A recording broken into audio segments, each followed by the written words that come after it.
Right, we're going live to the DriveTime show this morning.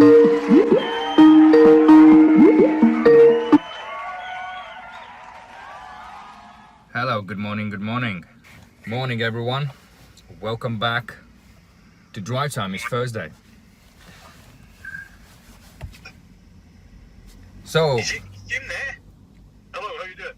Morning, Jim. How are you? morning, Jim. From raining in Kinross. It's pretty wet here. Well, you see, that's normal, pal. That's normal. You're never going to have a heat wave up there, do you? No. You're getting the Christmas weather now. I'm at my speedos now, though. It's we're looking at sleet and snow, so I'll maybe get my jumper on. Lovely. Right, so what's the plan of action today? What's the topic of conversation? Today we're just gonna go briefly about, we'll ask the Jim, a couple of questions about what he likes and what he doesn't like when he deals with people and with cars, and how he gets around certain situations when customer has a problem with the vehicle, and when is the best time, and how Jim would advise somebody to take a more sensible approach and not get too panicky when the bill is too high. Well, there's nothing worse than a high bill, isn't there? Oh yeah, I think that's a kind of hot topic before Christmas. Oh dear God. There you go, that's for nothing. Oh, thank you very much. I love you forever. I'll come again. Yeah, we're not gonna stick to I'm an. a busy man. Sorry, Jim. So, right, well, over to you two. I'm just going to put my feet up on the desk here and put my hands behind my head. Yeah. Perfect. Make a cup of coffee or tea. Yeah, well, we've also got Michael joining us in 10 or 15 minutes, haven't we? Yeah, Michael is spinning back from one BMW inspection where he had to report something, so he's gonna join us later. Hopefully, if he's not gonna run out of petrol or something. Yeah, Jim. Yeah. You know, let me put this across to you. Have you been in a situation where, because you obviously you only do mobile repairs, right, and help people. Nowadays, yeah. I used to have a garage, but I went mobile instead. Just easier to operate on your own. When do people are more relaxed to find out about a high repair bill? When you're coming out to them personally, or when they had to bring the car to you? What situation is more relaxed?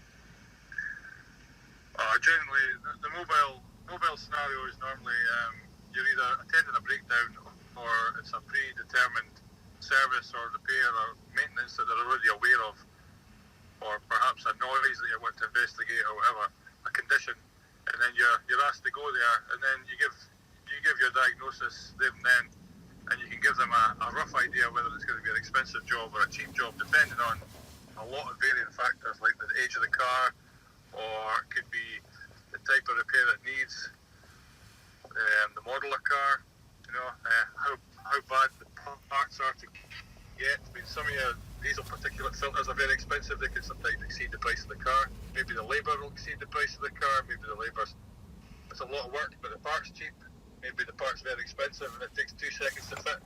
There's many variables, many combinations, but generally it's usually people that don't maintain their car that face the biggest bills, because rather than doing preventative maintenance, they're just kind of waiting for each MOT and doing the repairs at that point when it's critical to get an MOT pass so that the car is legal to use, and then they're pushed into a position financially to pay a bigger bill. And that's kind of out of the hands of the price is normally just the price, although you do get garages that will inflate their prices, usually bigger ones that have got bigger overheads. Yeah. The price is always, I think, is sensitive for everyone. But I mean, you pay what you get, as we talked with the Michael last time. If you're gonna go for the cheap insurance quote, you have then a massive surprise later on when something's not be covered. Same as the I believe. What do you think, Jim? In a repair industry, Yeah. if you go to Mickey Mouse garage, Mickey Mouse mechanic, you know. Well, I've seen many bills from other places. Like if you're looking through a service history of a vehicle, a lot of the time you'll see old invoices for other work done, and I'm amazed that you could have a cheap labour rate, but a lot of people are under the impression that a cheap labour rate means a cheap bill. Normally, what happens there is the bill becomes inflated. It's the hours are added on to make more money for that.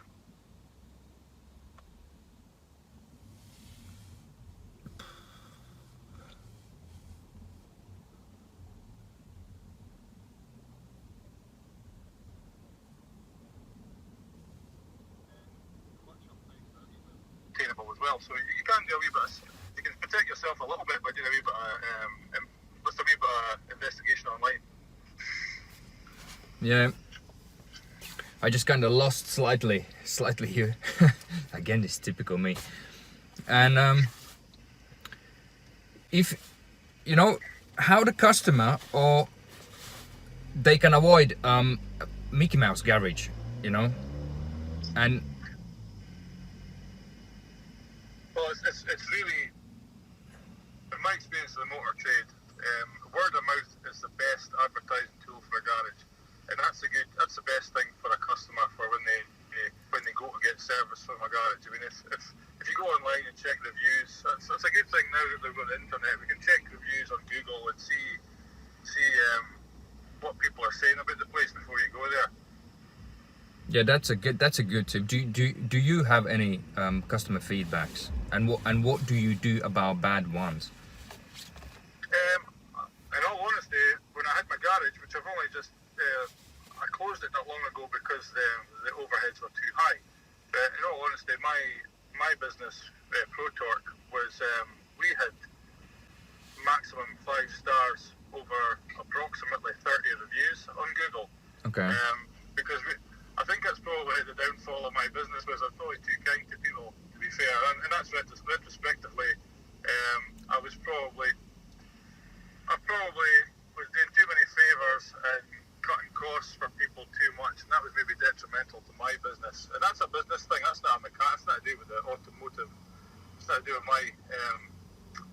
I love mechanics and I love doing my job, but I mean, if I'm not a businessman, well, that's my problem, my learning curve. So that's kind of where I went wrong. I was probably, to be honest, although I wouldn't change it, I would never change my own ethos and how I do things. I mean, I've accepted that it's not for me to run a garage. I'm happy to do repairs for people and do things off my own back.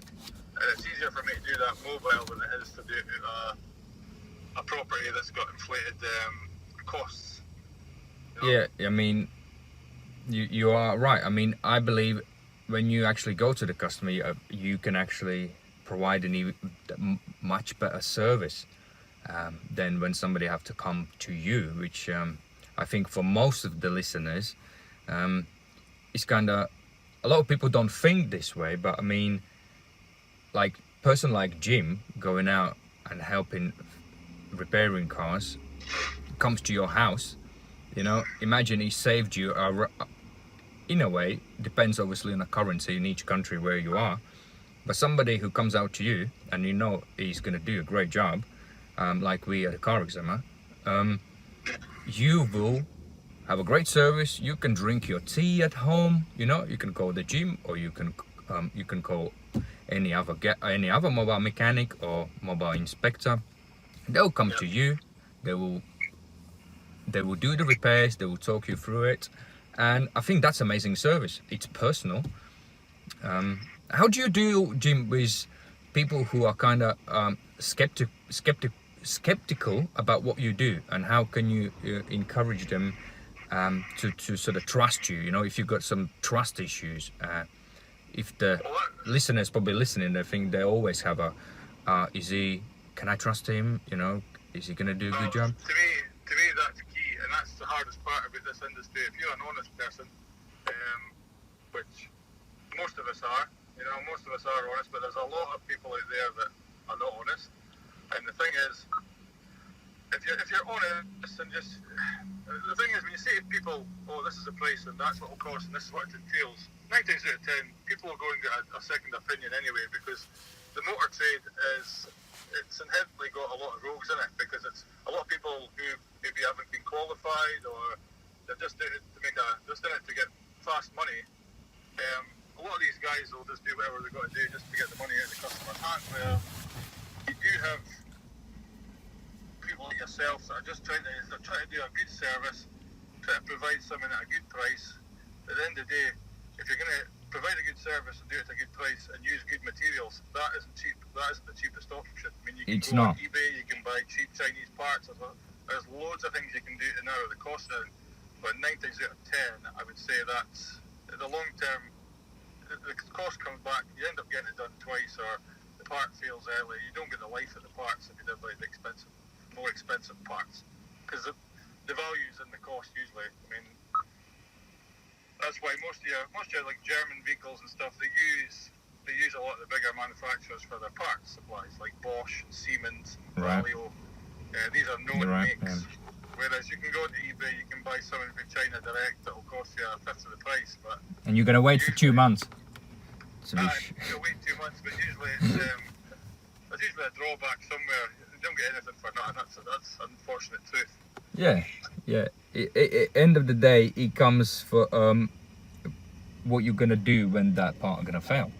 Even you, it makes me laugh when people. I'm not sure whether you had situations when I used to work for the roadside assistance company, one of the biggest in the UK. I don't want to name them, but I had these situations where people actually, probably you had it as well, when they actually ordered the battery online, the vehicle battery, right? and you know it's a Mickey Mouse battery. What's important for like battery? It's a winter time now. Batteries normally fail. It's like you're going to the shop and buying the milk, right? The same thing happens for listeners or drivers when it comes to the winter times. And so my recommendation, and what do you think about it? I want to see your view about it. Buying the battery online, right? And because everyone knows for every battery is a shelf life, you know, and once you bought a battery, fit it in before Christmas, your battery fails before New Year's Eve, you know, and the gym comes out and says your battery ain't good, right? Yeah. So what you're gonna do, if you're a driver, a listener, or somebody who likes cars, what you're gonna do? Are you gonna go and buy the battery from the gym, right? Or you're gonna remove the battery yourself out, package it up, right? Yeah. And you have to find now the company who's actually going to ship the battery back, because the batteries normally you can't now, so that they don't want to kind of really move the battery unless they have a special insurance, right? So you're going to send it back. It's going to take you a week and a half, and then by the time they're going to check the batteries, it really failed because of whatever, and then they're going to send you another one. So you're going to be without a car for 2 weeks. Jim, that's a great one, right? Did you add that? Well, for me, I've been involved with because I've been involved in the German car side for so long. I was aware maybe 15 years ago that they're so sensitive to battery technology. Like they take a base voltage. When you put a battery in a car nowadays, you have to tell the car and register with the car that it's got a new battery, so that it's got a base voltage. So everything runs off of that, and as soon as that fluctuates for any reason, it'll start packing in, it'll start cutting off critical systems like the stop-start. That's one of the first things that'll fail to work. Yeah, the people who don't know what Jim actually just mentioned, when you have to code the battery, or sometimes battery codes itself, right? If you put the right spec battery in, but it is important how to identify that. If you've got a start and stop system, you're more likely you will need a specific battery for that vehicle, yes. And it might need a coding. So you need, if you especially buy a wrong ampage battery, it will definitely need to put a number in a computer saying, look, the car has the right battery for the rest of the system, what Jim just mentioned, to work, right? I think because our battery life now is extended. It used to be 3 or 4 years, then it extended to about 5 or 6, and sometimes now you're seeing 10 years old. People are kind of shocked sometimes when they had to pay for a battery, because like the last time they bought a battery for the Vauxhall Cavalier or something was 150 quid. Yeah. But now you're talking for a basic A1, Audi A1, you're talking 200 quid for a battery easy, and that's a stop-start AGM battery. That's a heavy-duty battery for using the starter on and off all the time, and that's where the cost is. And if you start buying cheap Chinese batteries that are poorly made, they're made to a price, that's when you start running into problems, because you need that quality of parts, because it's the heart of the vehicle, it's the heart of starting the vehicle in the morning. So especially when it's extreme temperatures, if you're either in a really hot country or a really cold country, it's even more important to try and not be penny pinching on parts if you can avoid it. I mean, everyone's got a budget, but I would say the vehicle itself would have to, if you're trying to run a German car on a budget, you're struggling. Oh, you'll be in a big trouble. Yeah, you will certainly not gonna go to Christmas holiday or the New Year's Eve holiday. Definitely, if you're gonna do that. That's for sure. Well, what was going to suggest we go to music, get Michael back on the call as well from last week. Yeah, let's roll. There we are now. We're on Thursday, so he was on Tuesday. So Yeah. we get Michael on as well. So we got the three of you on, and I was going to go to. We're going to play Money for Nothing Day straight, and we'll be right back with the boys straight after this. Cool. No more.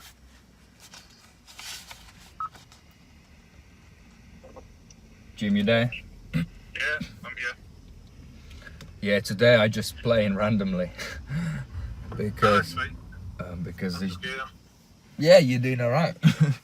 You know, just swinging it.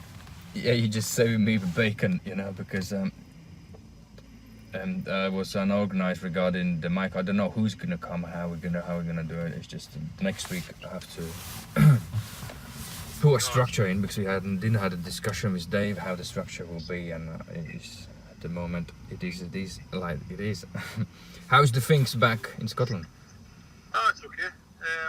The weather's pretty bad today, so I'm on and off the signal. So if I drop off anywhere, you'll know that it's because my signal was No, it was all right. This time it was all right. Okay. No, I'm just aware that I was trying to phone someone earlier and it was coming and going. But I think it's more to do with the weather just now with the 4G. Yeah. Jim, Yeah. would you be considering joining me on carexaminer.com? I've decided to knock it on the head. Actually, my long-term plan is to get back into management. I was oil and gas before, but I'm looking at renewables. It's just, for me, it's not viable. And like for the likes of doing what you're doing, I stay so far away from the bigger cities and stuff. It'd be few and far between the jobs I need to do. No, what we can do, obviously, if it's certain radius, we can just add extra charge on the inspection. You know what I mean? At the moment, obviously, these are introductory prices, but literally we're just finishing tweaking some things off. I wanted to increase the prices this week, but I will increase the prices basically. The prices what we're offering, there will be different packages as well. I'd be happy to discuss it. I don't know what I'm going to be doing short term. I mean, if you need a hand to get going up here, I can easily help you. It's not a problem. I mean, I'm a good contact for you. I have up here to try and get hold of people. I originally come from further north, up the top of Scotland, so I can certainly help if you're looking for people to do that, because I've got a good network of guys up the road that I used to work with that could probably point us in the right direction. Yeah, that would be great if they're mobile mechanics and they have the right insurances. Like for you, it's just only thing you have to do is just join up. You know, once you're in a system, it doesn't cost you anything. Right. You know, when the job comes in, either you take it or not take it. You know, it's free of charge, and then you hook up your stripe, you get paid straight away after the inspection. You know, so invoices are made up. You know. Yeah. There's a lot like pre-sales, like for somebody buying the car. Is that normally what the inspections are for? Yeah, or post-inspection, or pre-purchase inspection, or somebody say, for instance, I'm gonna add like winter checks, summer checks. You know, if somebody goes holiday, he wants a check done. You know, and thinking, I don't want to go anywhere. He's gonna book a check. You go there, do the check for 70-80 quid. That's it. And then you can then you can upsell the guy, right, of your services, because I'm not taking money out of that, right? So as long as no one takes the inspections of car examiner, you know, like if it needs repair, you can offer it to fix it. So for instance, right, the seller or the buyer, if the buyer bought it after the seller, you know, you can offer it. So that means a little upsell, you know, if there is opportunity in an ethical way. Oh, aye. No, definitely worth discussing, that's for sure. I need to look at your website. I haven't had a really good study of it yet. Yeah, it's quite simple. Well, what things are happening behind is not really that simple, but I mean... No, I know. I think people appreciate how hard it is to run a business and to do all these added extras. Oh, That's yeah. Part of my difficulty was trying to maintain the website and respond to folk and do the jobs and do the paperwork and do the accountancy, and it's just too much. Now I've got an app that I use as my accountancy tool. I don't have to print off invoices, I just send them via email. So I've simplified a lot with going mobile. Yeah, I mean, that's the fun. You try to automate everything, so you need less human resources by doing so, because Right, we're back live with Klavs. Hello, welcome back. Hope you enjoyed the tune what they played. Do we have Michael back on? Yes, good morning, Klaus. So I'm here, ready and waiting. Cool, awesome. So gents, I will tell you a bit of story what I had actually yesterday night, and everyone can share their opinion what they had. Michael probably will have more technical things because he deals with specific reports and disputes involved in with the vehicles, warranties, extended warranties, and etc. As Jim fixing cars, and we helping people to find the right car, right? So we are 3 musketeers in a studio, right? So basically, what happened yesterday? I had a customer. He phoned in. He bought a van, and he had a suspicion, right? Like probably like everyone, like a listener or driver, you know, when something is not right. So he reached out, he booked the inspection. So it was me who actually went out yesterday because we didn't have somebody in the area. So what happened, I turned up to the van. It looks nice, right? There's a transit van, 54 plate, not end of the road yet. It's a little sort of converted camper van. And basically his concern was the rust, right? So I'm starting to check in this van. It was recently on 31st of October it passed the MOT. First one he failed with huge structural rust issues, corrosion issues. And I'm starting obviously looking. I put the ramps on, drive the vehicle on, looking around. The welding work is not the greatest, you know. I haven't seen any great welding work so far in the UK. I mean, I can see great brickwork and etc. The building work, but I mean the welding work, I haven't seen it. So like yesterday, and what I found out is some areas was alright. Obviously, they put the corrosion protection layer on, the black one, and the corners at the back was so bad, it was rusted, and they literally just used some sort of like a silicone sort of bag to stick things, and use the microfiber to basically create a little sort of structure so it would normally look like it's fine. And the van and some structural places, which to me obviously looks quite thin, right, where the leaf springs attaches to the body at the back, where the back bush is, if people understand. I mean, you guys will understand. And I using a crowbar, and I can see it's moving, right? And I'm thinking, damn, you know, if that guy will load up things in this van, you know, that's kind of a bit of safety issue, right? And what would you do when you would see something like this of the vehicle? And I will go first to the Michael, and obviously advise the customer what he kind of needs to do. And as we have an expert here, Michael, how and why MOT wouldn't pick this up, and why do they have some sort of restrictions, and what happens when they actually moving from one MOT place to another MOT place? What's your opinion? Because MOT stations around the world, they're doing the same purpose, right? There's nothing different, right? Everything's about the safety, government regulations. So what do you think, Michael? Right. The thing is, when MOT is carried out, it's very subjective to the guy that's doing it. One may think it's something successfully worn, another guy won't. So you're always going to get differences. The MOT rules regarding corrosion are pretty clear that when excessive corrosion is within 30 centimetres of a safety-related position, so we're talking about steering, brakes, seatbelt mountings, suspension mountings. If there's serious corrosion present, they've got to foul it. So my gut feeling is the ones when you're talking about the rear spring hangers have been welded up round there, that would have fouled an MOT.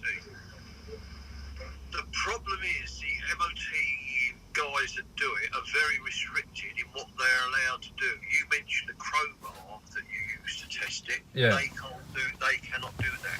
They're not allowed to dismantle or hit or anything like that. They're allowed to apply reasonable pressure on these on the corroded areas. How reasonable? As you holding your girl's hand, or? No. Getting hold of the wife's throat, probably. That's about as I used to go. But, yeah, so it's very restricted. So I'm not surprised that an MOT has been issued on that condition. Obviously, the MOT has got to use common sense. He's got to look at the welds. If you've got a plate that's 20 centimetres long and it's got a tack either end and one in the centre, that's not strong enough. Yeah, he's what he can actually do to test that is very limited. So theoretically, you could have a hole in the bulkhead, like the size of a football, provided it's not near a structural safety related point, they can't fail it. Yeah, as this van had a hose underneath the seat for extra ventilation, just in case the air in a cabin is restricted, like in an airplane, they're giving you extra air. Obviously, I mean, you're talking about when he puts weight in that vehicle, it could eventually fail, and I would agree with fatigue. But the more the area that I'm in, we're more interested in personal injury. So if you've got corroded panels that haven't been repaired correctly on a collision, the safety shell, the passenger compartment, if the corrosion has been affected there, all right. It could collapse easily and cause him more personal injury than had it been in a sound condition. But it means to somebody who done the job, if somebody's life would threaten, would potentially have kind of criminal difficulties. Yeah. I mean, the issue here is that was this vehicle bought from a dealer, or was it a private sale? It was a private sale. Okay. It was a private sale, clear private sale. Yeah. Yeah. Okay. Yeah. I mean, if it was off a dealer and it was a sort of regular thing, the options, the owner would be reported to trading standards. See if they got any record of the people doing similar things. But yeah, take a note, listeners, that it is quite important. And what would you say, like this guy? People buying cars, right? And this is not the first instance. What we inspectors at the car exam have found is people don't have sales invoices, right? You're buying a cars, right? And you're paying somebody money. In this instance, it was sent to bank transfer, but he doesn't have any proof. Michael. Well, it's unbelievable. Yes, that people don't get receipts. But in this instance, did he buy it from did he buy the vehicle from the address where it was registered? That's I mean, necessarily, if you're talking about going back, people denying it, providing the vehicle was registered at the address where he bought it from, it would be difficult. And if he had bank details, the correct name of the registered owner, I think he could prove it. But if it was one of these guys that's pretending to be a trader, and he bought it down the pub, very difficult. But again, if you've got people's names and phone numbers, it's very and you're not getting anywhere with it.